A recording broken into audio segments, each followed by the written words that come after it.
Welcome back, everyone. So, in my last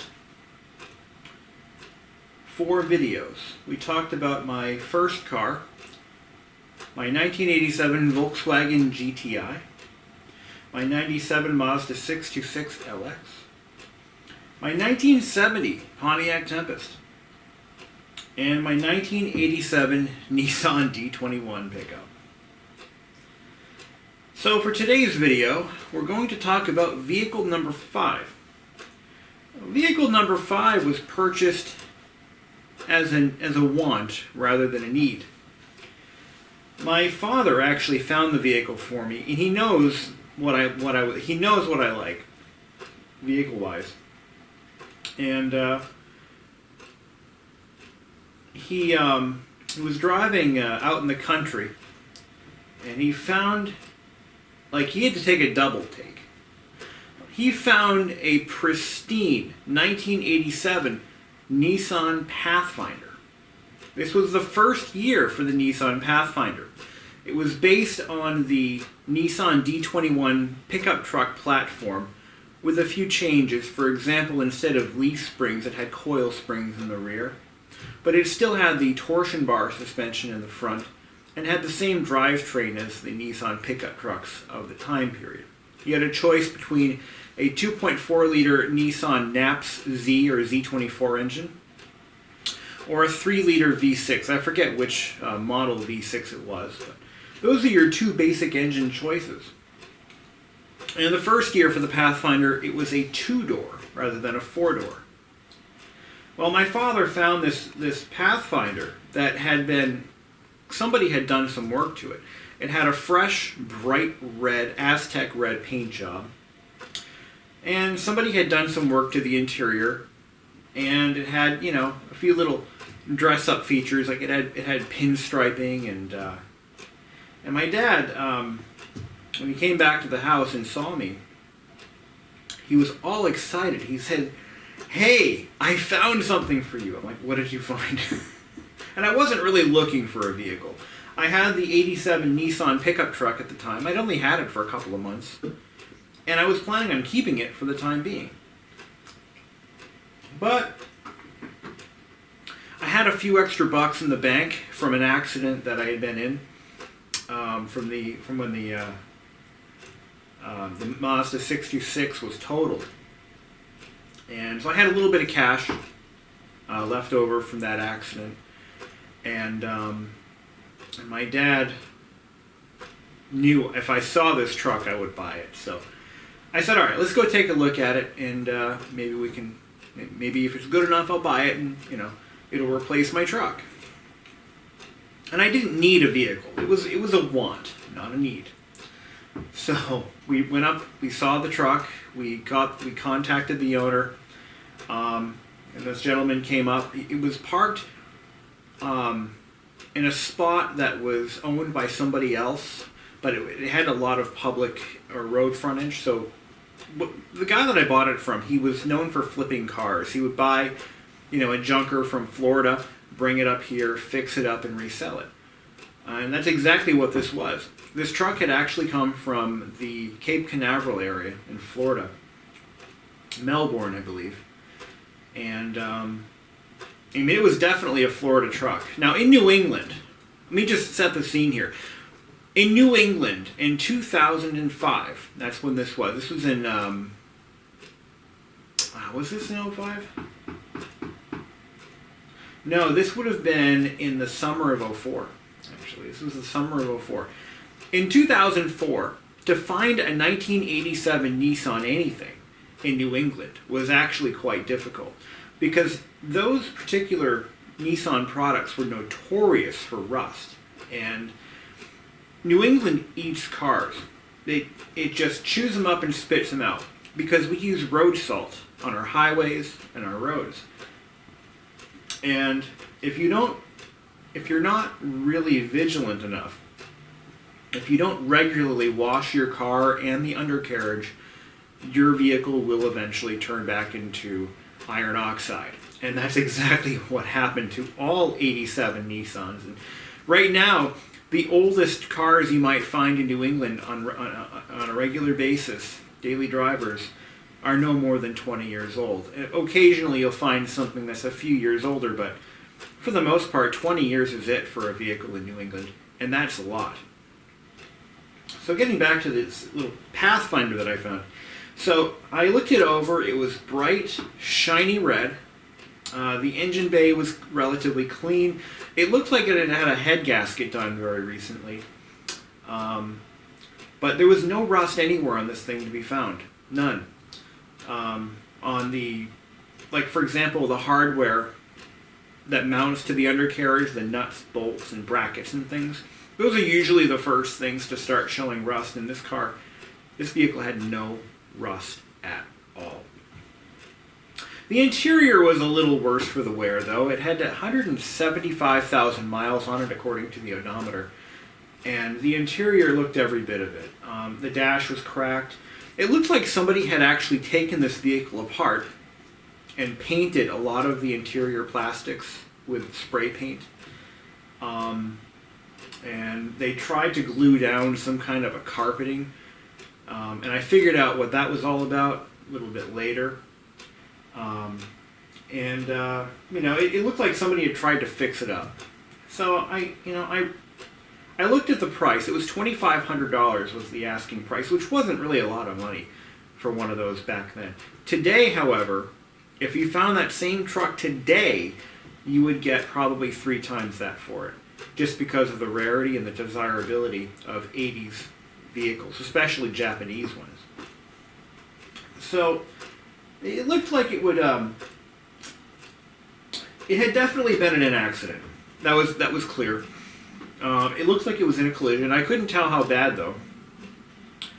But it looked like everything was intact, and it had definitely been through a body shop. So, considering all that, and I didn't pull a Carfax, didn't think I needed to, I decided I would buy the truck. I paid him, I think, $2,000 for it. I got him down to $2,000, and I ended up going back a few days later with plates, and I drove it home, and that was it. But the story gets far more interesting. So I brought the vehicle home, and I noticed right off the bat, the first time I drove, actually when I test drove it, I noticed that the third gear had a tendency to, it had a bit of a whine to it. And I didn't really think much of it. I called my dad when I was looking at it, and I said, hey, you were a Nissan mechanic in the mid-'80s. What goes wrong with these? And he says, head gaskets, check. And I knew that was done. And the third gear shift forks, specifically the third gear shift forks, were known to go, and that would cause it to pop out of gear or would whine a little bit. So I said, okay. And it runs and drives fine. I'll buy it. I'll put a transmission in it if I have to. I'm not worried about it. Because it was a solid, beautiful truck. I don't think I have any pictures of this thing anymore. I wish I did. It was absolutely the best looking Pathfinder I had ever seen from that time period. Again, fresh paint job, beautifully chromed bumpers. Yeah, it was absolutely immaculate. The wheels had been repainted. And this was before people started putting plastic dip on everything. You know, making a $60,000 car look like a $2,300 piece of shit. This was long before that. These wheels had been painted with a nice metallic wheel paint.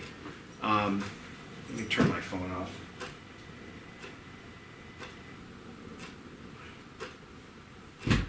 So, anyway, I went ahead and I bought the vehicle, I took it home and started digging into it. Now, I was forming some very bad habits at this time of my life. No, I wasn't binge drinking or using drugs. My bad habit was going absolutely overboard on vehicle maintenance and repairs. Absolutely, ridiculously overboard. So, what did I do? It was a perfectly good running and driving vehicle. I had a small, tiny pinhole fuel leak. Rather than fix the tiny pinhole fuel leak, I replaced the fuel tank. Now the reason the fuel tank had been leaking is because, and I took the fuel pump cover off and I looked down in with a flashlight, and on the inside of the steel fuel tank is a baffle that's spot welded in about 4 or 5 different spots. And what had happened was those spot welds had begun to rust just a little bit, and they started to one by one pull. I could have patched it. I didn't. I put a whole new fuel tank. That was probably about $150 or so. That was the first thing I believe I repaired, because I noticed the fuel leak almost immediately after I brought it home. I did all the fluid changes, brake fluid, oil, coolant. I did all that myself, and every day or so I'd find something else to fix. For example, one day the alternator began to whine a little bit, so I put in a brand new one. The valve cover gasket started to leak, so I put in a new valve cover gasket. The air conditioner didn't work. It had already been converted to R32 from the R12, original R12 system. So I went over and I picked up a couple of bottles of, and by the way, this is not something that the average person should ever do. And I know that now, but I didn't know it then. But I went ahead and I threw in a seal charge from AutoZone, and then I threw in a couple of cans of DuPont Suva R134A refrigerant. And I got the air conditioner to work again. In this 14, 15-year-old vehicle, I got the AC working again. Actually, how old was that? It was pushing 20 years old. It was like 17 or 18 years old at the time. But I got it working, which was unheard of. To have an 87 Nissan with a working AC in 2005 was just, it just didn't happen, or 04, or whenever this was. As for the interior, I started pulling it apart. I took the center stack cover. It was painted with like a pebble grain finish. It was textured. So I still owned, for a brief shining moment, I still owned that 87 Nissan pickup truck before I sold it to my cousin. So I started picking it for parts. All the good interior parts that it had went into the Pathfinder. So the center stack cover, I put that in the Pathfinder. And a few odds and ends, little bits and clips and stuff like that went into the Pathfinder. The engine bay, for example, I had put a brand new battery in the D21 pickup. So I took that new battery and I put it in the Pathfinder. Little things like that. That way, because I knew no matter what, I'd still have a $500 truck I could resell. As long as it ran and drove. Why not, right? So, let's see. So what I ended up doing with the D21 pickup that you saw in the previous video I put up, I sold it to my cousin for a stereo. The Pathfinder didn't have a working stereo, and my cousin had just bought himself a really nice, for the time, JVC stereo system with the LCD display, the color changing one, had a remote control. It was a beautiful stereo, sounded great. So I said, I'll tell you what I'm going to do. You give me $250 and that stereo and you can have my truck. And he was happy. He said, no problem, you got it. So that's exactly what we did. We did a quick swap. I got the stereo, he got my truck, and we ended up, I think he paid me the $250 a few days later. So we were even. And I put that stereo into the Pathfinder. I went to Walmart and I bought some polycone speakers for the doors. And I put those in. And I had a pretty horrible sounding stereo. The reason being is the Nissans of that time period were extremely tinny in their construction. They were made of very thin steel. They had no insulation anywhere. I mean, so you could not make one of those Nissans sound good unless you dynamited the entire vehicle on the inside and went nuts with, yeah. the acoustics. But so anyway, I had a functioning stereo. I was happy. I loved the truck. It had 4-wheel drive. It wasn't modified in any way. It was a stock height, stock wheels, the steel stock wheels. I think they were, I forget which size they were, maybe 15-inch, 16-inch wheels, maybe 14s. The tires were like new. Everything kind of worked. The dome light didn't work. And that was like the next thing I took care of. And that's when I realized I made a mistake. Pre-purchase inspections. Again, pre-purchase inspections are worth their weight in gold because you can. If I had done a pre-purchase inspection, I would have never bought this truck in the first place. So I took the A-pillar cover off, and that's where I found the wire that goes to the dome light. It was cut in half, and that's when I noticed there was a lot of like body filler in the A-pillar and overspray. I fixed the wire, put the cover back on, and then what happened? It wasn't long after this that I was driving a friend somewhere, and I started to hear a loud popping sound when I accelerated. So I'd hit the accelerator pedal a little bit, and a loud popping sound. Now, it wasn't the kind of sound that you would hear, for example, oh, you know what? I'm ahead of myself. Oh, I'm way ahead of myself here, thinking back here. So, long before that incident, I brought the vehicle down to a trustworthy mechanic. And I had some money to put into it. And I said, here's what I want to do. It turned out to have ripped CV boots on one side. I think it was the driver's side CV boot, front, it's 4-wheel-drive, was torn. So I had him put in two new CV axles, half axles. I had him change the fluid in the differentials, both front and rear, and the transfer case. I had him replace, I think I did ball joints. I think I had him do the ball joints on it. And a few other small things. Oh, I had him do some exhaust work. That's what it was. I had one of the exhaust pipes had to be replaced, and I figured, let somebody else do it. So I got it back, and it was a good running vehicle for a while. And then one day, I'm driving a friend somewhere, and it was starting to make like a loud, it was like a shotgun, like bang, bang, bang, bang, bang, whenever I accelerated. And it wasn't an exhaust leak. Because I had just done the exhaust manifold gasket. They're notorious for that. I had just put one in. By the way, this was the 2.4 liter engine. I'm not sure I mentioned that. And it was an absolute base model. The only option this thing had was air conditioning. It didn't have any other option from the factory. It was strippy as strippy can be. I thought I should mention that. So when I said it had carpeting glued down, it's because originally it had vinyl floors. So anyway, we're driving along, and it started making that awful noise, and I was losing power. So I got home. I still had the 1970 Pontiac at this point, so we drove that from my parents' house to my house, where he picked up his car and went home. And the next day I went back to the Pathfinder and I started doing some diagnostics, and here's what I found.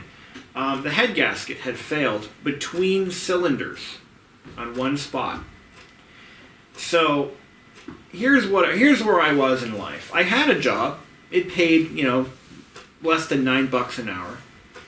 It was 2004, and I was at the time living in an apartment with my cousin, or a townhouse, actually. We had a very nice place. And I didn't have a lot of money. And I had this Pathfinder that I owned it outright, and I had a 1970 Pontiac that I owned outright. Neither vehicle would be good daily drivers at this time. So I said, all right. Right now, we were approaching winter.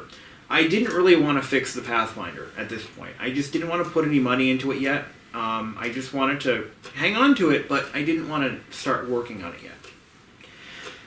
So I ended up keeping both vehicles, and then I went out and bought a third vehicle. And we'll talk about that third vehicle another time. I wouldn't even tell you what it is. I'll just tell you it was another Nissan product. There's your clue. So, anywho, I was faced with a dilemma. I had to get to work reliably on a daily basis, and I had these other two vehicles kicking around. So what I did is I parked the Nissan D20 or Pathfinder. I drove the car that I had purchased in addition to it, and I kept the Pontiac, both of those at my parents'. Fast forward a little bit. A couple of months later, about a month or two later, my cousin came to me and said, "Hey, I want to buy your Pathfinder." And I'm like, "What do you mean?" So what he wanted to do is he wanted to just pull the engine out of the Pathfinder. It had 175,000 miles that we knew of. And he wanted to take the engine from the Nissan pickup truck that he had, that I sold him, and put it in the Pathfinder. The same engine, different transmission, because the Pathfinder was a 5-speed and the pickup was an automatic. And I said, "I'll tell you what I'll do. I'll sell you the Pathfinder." I think I gave him a price that was pretty reasonable, considering all the work I'd already done to it. And I said, "That's a really good idea. So why don't we do that?" So we made a plan. I was going to sell him the Pathfinder. Things didn't work out. He ended up having to take another job somewhere else, and it was not a good time for him to take on any projects. So I ended up, he technically took possession of the Pathfinder for a little while. He had it stored someplace else. And what ended up happening was I ended up having to take it back because he wasn't ready for it, and I still owned it. It was still in my name. I still had the registration in my name, so I went ahead and I had the Pathfinder towed back to my parents' house, where it sat for a good year or so, and kind of tabled the project for another day. At the same time, I also took possession of the pickup truck that my cousin had. So he had gotten into a small accident with the pickup truck, the Nissan 87 Nissan pickup that I had. So he decided he didn't want to go fix it. It wasn't drivable anymore. So I said, "All right, I'll take both vehicles," and I gave him some money for his troubles. Had them towed to my parents' house. And then my dad and I pulled the engine out of the pickup truck and just sort of tabled it for a little bit longer. We scrapped the pickup truck. That's why it's marked off in red as being scrapped on my list here. And then some things changed in my life. I got another job that paid even more money. I was starting to make a living wage. I think by that point I was doing pretty well. And we're talking, this was probably in the summer of '05.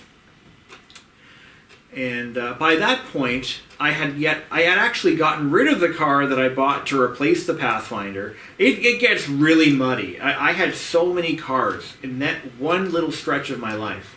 So many cars. So let's get back to the Pathfinder. So anyway, when the time was right, I had the money to do it, and the time and the patience to fix this truck. Instead of just putting in a head gasket, which is all it needed, I decided to do what my cousin was going to do, and I took the engine from the Nissan pickup that had just shy of 90,000 miles on it, and it had a very good history. I knew the engine very well. My cousin beat it up a little bit, but I knew that it was taken care of. So I'm like, this is a good engine. It's going to last a good long time. I'm going to put it into the Pathfinder just as my cousin was going to do. So my dad, he actually bought an engine hoist, and that's exactly what we did. We pulled the engine out. Now, pulling the engine out of a Nissan Pathfinder, 87 Nissan Pathfinder with four-wheel drive, with a manual transmission, is a challenge because the factory wants you to pull the transmission first, and then you can pull the engine out. At least that's what my dad had been trained to do back when he was a service technician for Nissan. But we figured out that if we pull the axle or the drive shaft out and slid the transmission back as far as it could go, I think we had to undo the torsion bars for the front suspension to make room somehow. I forget the specifics. But we were able to get the transmission back far enough to pull the engine out just barely. And I think I even had to loosen up the oil pan at the same time. But we got the engine out, and I looked it over. I took the head off and got a good look at it to see how bad it was. And it was time. You know, that engine had been used and abused for a long time, and I had a really healthy engine to go back into it. So I went to AutoZone and I ordered a new radiator, engine mounts. I got the clutch was good, so I kept the clutch, but I replaced the exhaust manifold. I didn't have a good one, so I bought a new one. Both manifolds on the truck and the Pathfinder were cracked, so I got a new manifold, all new hoses, new belts. And then I took the engine that I was putting into the Pathfinder and I parked it in my dad's garage on an engine stand. And I kind of took a few spring, I think it was late spring, early spring. I took a few nights and I just started tearing into it. So I took the engine all the way down to the block, replaced every seal and every gasket. I gave it a nice paint job. I painted the engine Ford blue, of all things. And I reattached the intake manifold. I did a head gasket on it too. Took the head off, put a head gasket on it. And just kind of refreshed the motor, you know. Made it pretty. Water pump, timing chain, just all the stuff that's easy to do when the engine's out. And then I started reattaching all the sensors and the mounting brackets and all the little things. And when I was ready to put it back in, my dad helped me out. We got it in. I think it took us a good couple hours to get it back in. And then my dad, you know, he got under there, bolted up the transmission, and I was on the top hooking up all the wires and hoses and all that shit. And then came the final moment. So I had really done, by this point, I had pretty much rebuilt the whole damn truck. I mean, I put a lot of work into that truck. But there's something that I didn't tell you. So while I was pulling the engine out, I discovered something that I wish I hadn't seen. I discovered that the body wasn't in the pristine condition that I thought it was in. Now, I knew this truck was in an accident. It definitely had signs of a little bit of body work. I did not expect to find what I found. So, for one reason or another, we were exploring options for gaining easier access to bolting up the transmission. And we were thinking about drilling some holes in the firewall and then, covering them up later. So I pulled the carpet back for the first time ever. And what I found horrified me. Now imagine this. You're like thousands of dollars into a vehicle. And you're in the middle of putting it back together again. And it's going to still require more work and maybe some more money to finish. And then you pull the carpet back. And then you discover that the entire driver's side of the vehicle had at one point been completely caved in and then pulled back out again. Imagine what you would feel like if you saw that. You couldn't see it from underneath. They did a really nice job with it. But what had happened was the entire transmission tunnel had been pulled back out. This thing must have been hit by a semi-truck. And then a few things started making more sense. I realized, wait a minute, the dashboard did always have a gap a little bit more on the driver's side than the passenger side, between the door and the dashboard. Now I know why. This thing had been hit hard, and there was still telltale creases near the engine or the transmission tunnel area. And at that point, my heart sank, and I started losing interest in this thing. And I'm like, Dad, I don't know if I want to finish this. The thing had been destroyed. But then my dad talked me out of this. He said, you know what, you've got all this money into it, you know it runs and drives, and you know it's a good vehicle. Once you put it back together, it'll be fine. And I agreed. I said, okay, fine. I'm just a little upset. I wasn't expecting to see this kind of damage. But anyway. So, did I? Yeah, okay. So anyway, we got the engine in, we hooked everything up, it wouldn't start. And I think it was because of one ground wire that we forgot to hook up. But eventually we got it running, and I drove it home that night. So we got the engine put in by like probably 6 o'clock, 5, 6 o'clock at night. And I drove it around town for a little bit, checked all the fluid levels, and I actually drove it home that night. And I had about a probably 25-minute drive. It was kind of terrifying. 25-minute drive, just put the engine in. My very first ever engine swap. And the engine was one that this was the second head gasket I had ever done in my life. So, mistakes happen, right? But it had no issues. There were no leaks. There were no trouble whatsoever. And then I started commuting with it a little bit. And I noticed that I could smell something kind of hot, it just smelled really hot under that hood. So it was one night, I popped the hood after driving it around a little bit, and it was still running, and I noticed the exhaust manifold was glowing cherry red. Now what that indicates is it's running lean. The fuel system is the one thing I never really put much work into. It was the original throttle body injection system. It had never been done. I never think it had ever been done with it. But it ran fine, so I didn't really think much of it. It is possible that I might have had the timing maybe a little bit too advanced, but I never did confirm that. I didn't really do a lot of research into why this thing was running so hot. The coolant temperature was always fine. And thinking about it now, it's possible that the replacement exhaust manifold that I had might have been a little bit inferior in quality, maybe a little bit too thin. I don't know. It was a long time ago, and I really didn't really have the resources back then to get it fixed up. So it started to develop a bit of a hesitation problem on takeoff sometimes. And my father knew of this problem on that generation of Nissan. The issue was usually caused by a faulty distributor. I think it was the optical pickup sensor in the distributor. He said that it had been a common occurrence where you would start to accelerate and then the engine would buck, and then you'd be fine. Or you'd be driving along and you'd let off on the gas and then reapply, and sometimes it would buck. But usually it was from a cold takeoff or a standstill. But the cost of a distributor for one of those was way out of my range, and I decided not to deal with it, so I left it alone.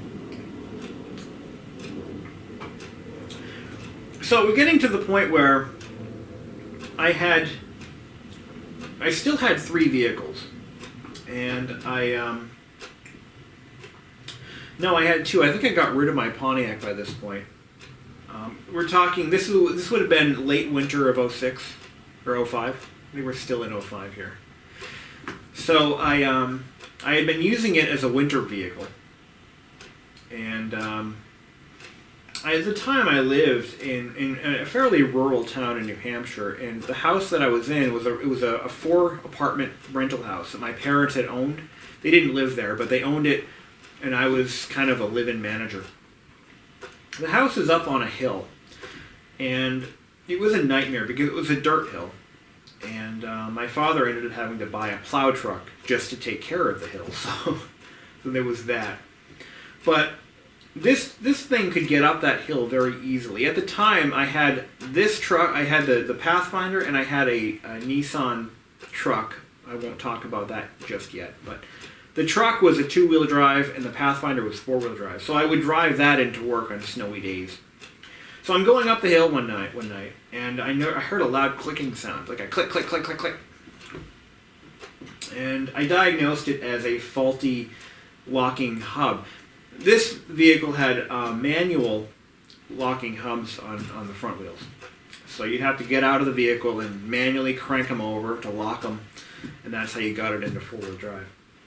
Occasionally you'd have to lock them on a normal driving day just to keep things lubricated. That was what the manual stated. But I had a bad hub, and I am like, well, do I want to really buy a hub for this thing right now? I really didn't. And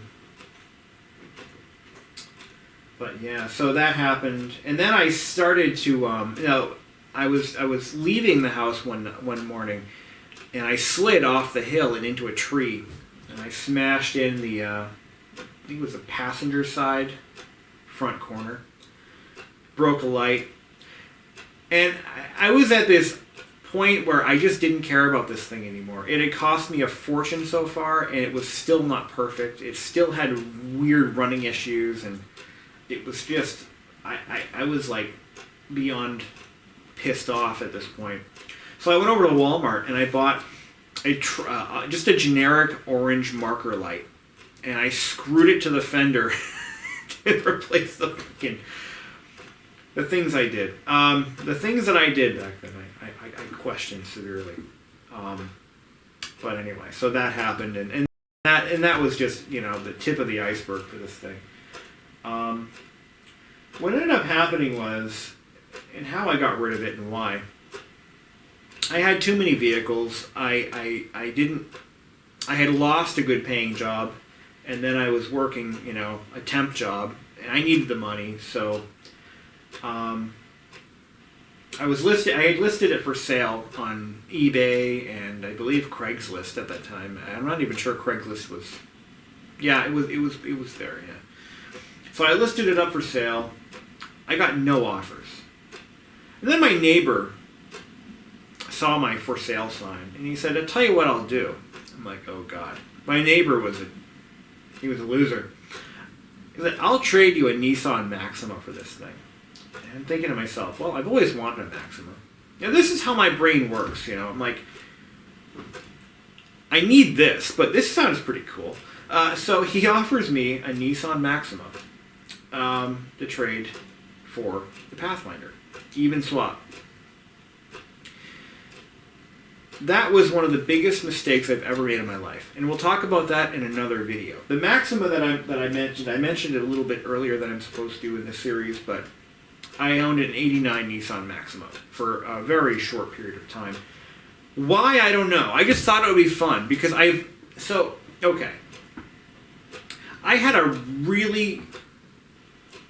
was really into the styling of the late 80s, early 90s Maximas. They were one of the sexiest cars I had ever seen. In a very, and not like they were drop-dead gorgeous vehicles, but they just had nice, crisp lines. They were just a beautiful car.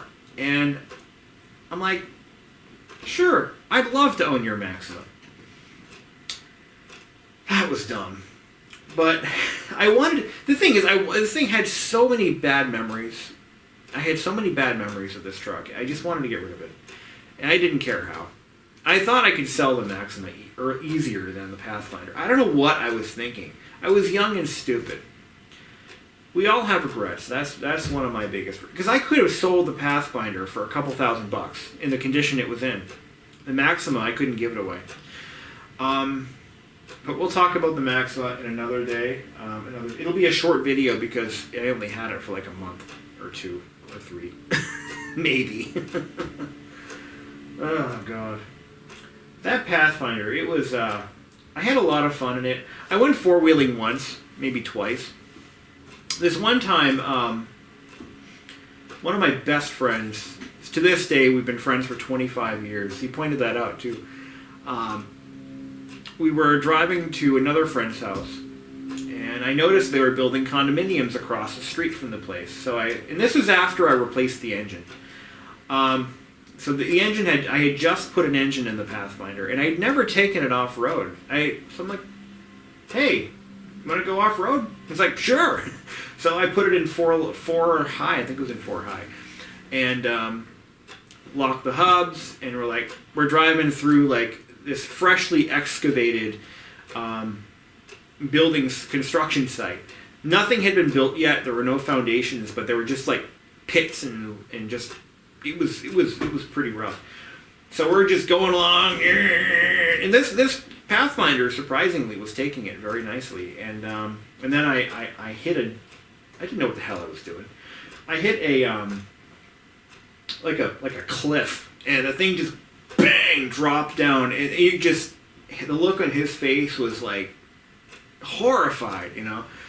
So we're just going up, and then straight down. I am so lucky that nothing happened because I'm pretty sure that was technically trespassing.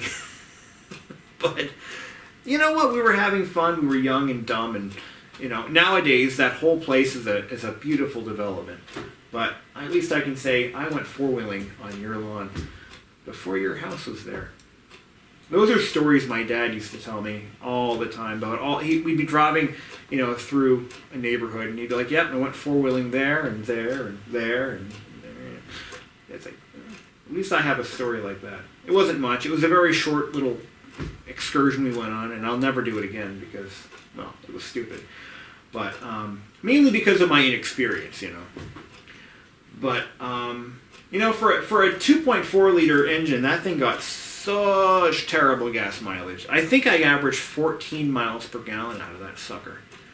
14 miles per gallon out of a 4-cylinder baby SUV, 2-door, base model, 5-speed. I got another story to share with you about that one. So before I got rid of it, it was Thanksgiving night. Thanksgiving night. I was at that time I was planning on moving back to my parents' house. I lost a good paying job, and you know, the recession and all that. It was actually my own stupidity. But anyway, I blame the recession for that. Just because. So I'm driving to my parents' house, Thanksgiving night. I was feeling kind of pissed off at things, and things weren't going as planned. And I was driving, and I drove by my old high school, and it had been snowing that night, as it is right now. And I'm like, I'm gonna have some fun. It was nighttime, you know. It was dark. There were little lights on everywhere, and parking lot lights. That's all that we had for light that night. And I pull off. I start driving down. It is a big parking lot. It's actually 3-4 parking lots, all connected by little roads. And I'm driving through, and I start practicing, you know, maneuvers. You know, like what happens if I want to get out of a slide. So I looked at this as a learning opportunity, but a way to get out some aggression and, you know, young adult male angst. So I'm driving along and just whipping the wheel and spinning around, doing 360s. Remember, this is a 2-door Pathfinder, so it's very short. So I'm doing like 360 turns and just sliding in and correcting myself and having a grand old time. And I'm like, all right, I've had enough of this. So I start pulling out of the parking lot area. And as I'm driving through, I look off to the side, and I see a shiny car. I can just see the outline of a very shiny, well-cleaned vehicle, like a sedan, like a Ford, perhaps maybe even a Crown Victoria.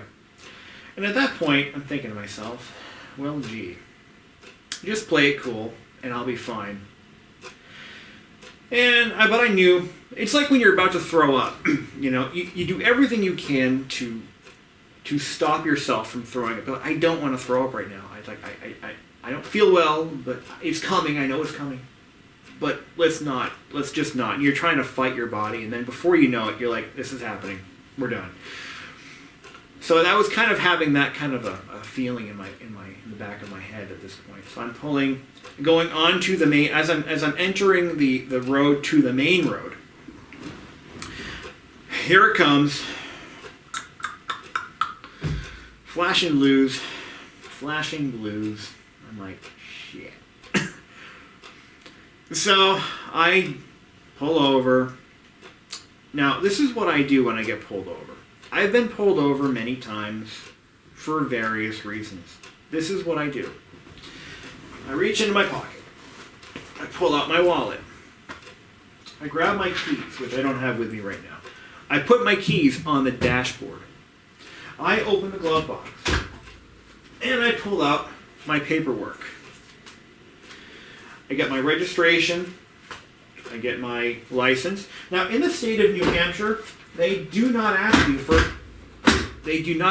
proof of insurance, because insurance is not mandated in New Hampshire. You do not need you need it, but you are not legally required to carry an insurance policy in the state of New Hampshire.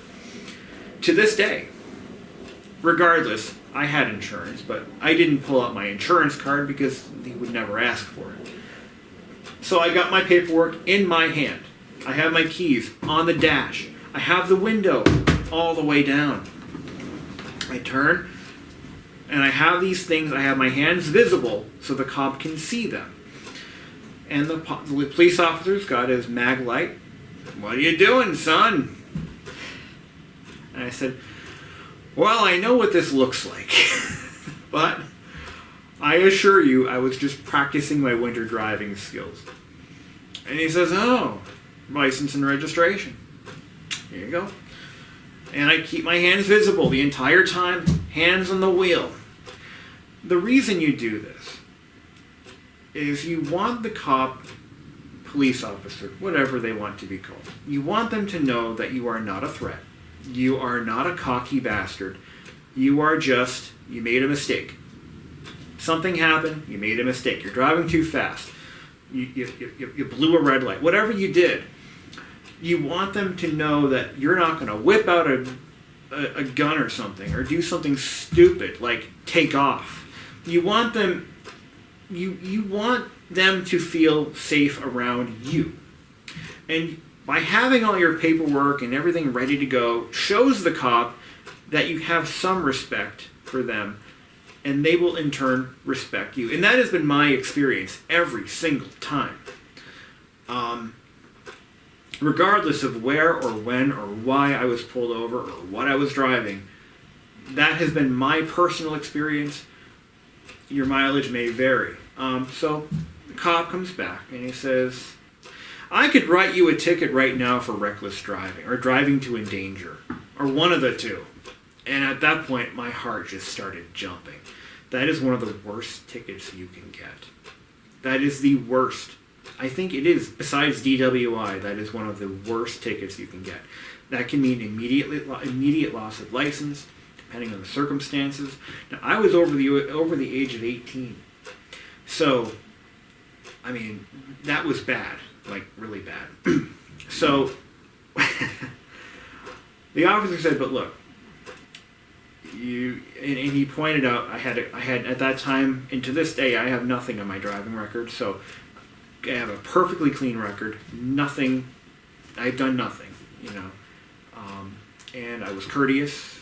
He said, "All right, have a good Thanksgiving and try to keep it on the track." So I said, "All right, you too, sir. Thank you very much." And that was it. I got in my vehicle. I was still shaking like a leaf, but I made it home, and I didn't lose my license that day. So that was the most terrifying and the most fun experience I had ever had in my life. Whipping that little vehicle that I built myself with my two hands around a parking lot in heavy snow and drifting the night away was so much fun. Nearly losing my license at the end was absolutely terrifying. And I will say I've never done anything that stupid again. But if I do, I'll make sure there are no shiny, pristine Crown Victorias with government plates on them, or local government plates. That was another story I had with that truck. Oh, there's another one. So,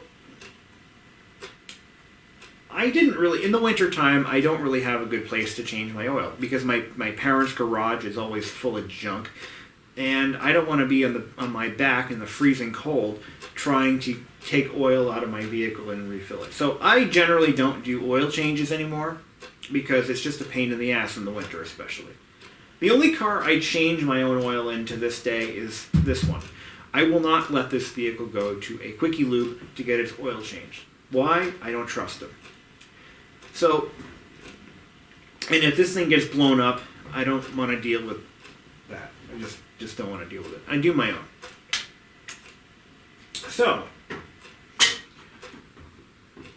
right around the time I got pulled over by that cop, I went to an oil change place that I'd never been to before. It was actually kind of it was an auto shop. They did a little bit of everything, just a general mechanic shop. And because by this point, my personal mechanic had been busted for coke possession or something, and he wasn't in business anymore. So he was a great guy too. It's really a shame, actually. It was just kind of bad. But so I brought it to this other guy. I hadn't really heard much about him, but I'm like, I'll give him a shot. So I'm like, I needed to do the oil change, and if you could change the gear lube and the transmission, because I think it's low. So the Pathfinder had a pervasive oil leak in the transmission. You could smell it. It was noticeable. GL5 has a unique aroma that you just don't ever want to smell. And so that's what I did. I brought it in. He said, sure, no problem. Charged me, whatever, I think $80 to do the transmission change and whatever for the oil. So I'm driving home, and I think I pulled into a gas station or something. And I went in, I checked the oil, and I noticed that there was oil everywhere, like all over the place, near the oil filter. I'm like, what's going on? I just had the oil changed. So I called up the auto shop. I put oil back into the engine, and I tried to tighten the filter a little bit. And I brought it back to the shop, and I said, what's going on, man? You just did the oil change, and the filters, this oil spraying everywhere. So he said, oh, no problem. So he put another filter on it. And so I'm driving along. Okay, I think I was busy it was like the next day. I'm driving, and sure enough, oil everywhere.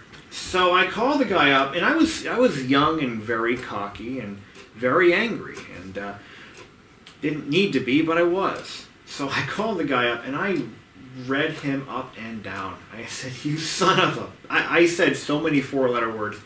And the guy more or less screamed at me and said, don't you ever come to my effing shop again, you effing F. And that was the last time I ever went to that oil change place. But here's what happened. The reference guy that he had for my vehicle was wrong. It specified the wrong filter. And as a result, the gasket didn't quite fit.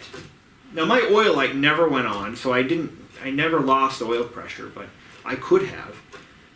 So I put a filter on it myself, and that was it. But boy, that was a mess. There was oil everywhere, twice. But there you go. There you go. And I thinking back, I do wonder if, because the engine came from a Nissan pickup truck, I wonder if the Pathfinder had a different sized oil filter. But I don't think I don't think that's the case. I think it was just completely wrong either way. That was a lot to talk about. Are there any other stories I had with that truck? Not really.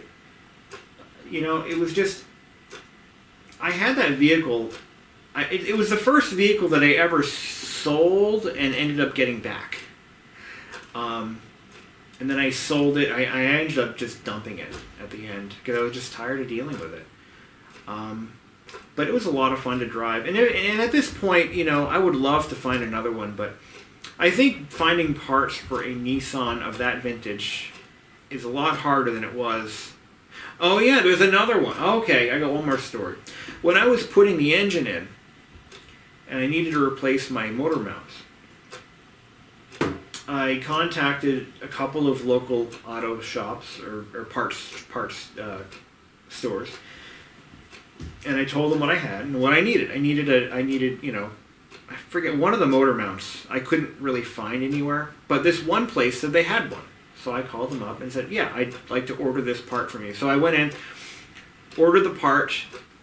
It was expensive, and about $100 for a motor mount, something like that. So they called me a couple days later and said, your motor mount's in, and I went to pick it up. And I said, oh, and I knew right off the bat, this is not the part for my vehicle. And the guy actually argued with me. He said, no, this is the one you need. This is what my book says. This is what you need. And he actually started getting confrontational with me, and I was very unhappy about that. And I'm like, well, I need my money back. And he says, well, it's a special order, so we're going to charge you your stocking fee, blah, blah, blah, blah. And he just, yeah, I ended up getting my money back. But this just goes to show that, you know, and this is nothing new, that auto parts stores don't always know everything. And this is one of those cases where they didn't know their ass from their elbow. It was the wrong part. I know it was. But he didn't want to admit it. Got into not a fist fight, but you know, he was yelling at me. It was like, dude, go to hell. Anyway. Yeah, that was, oh, there's another one. So those particular Nissans were not exactly good driving vehicles. They were terrible on the highway. Absolutely terrible on the highway. Remember, 14 miles per gallon. I think highway mileage was actually less. I drove another friend to the airport, Boston Logan Airport, and that was a very uncomfortable ride. Let me tell you, because it was like driving a skateboard that's been lifted.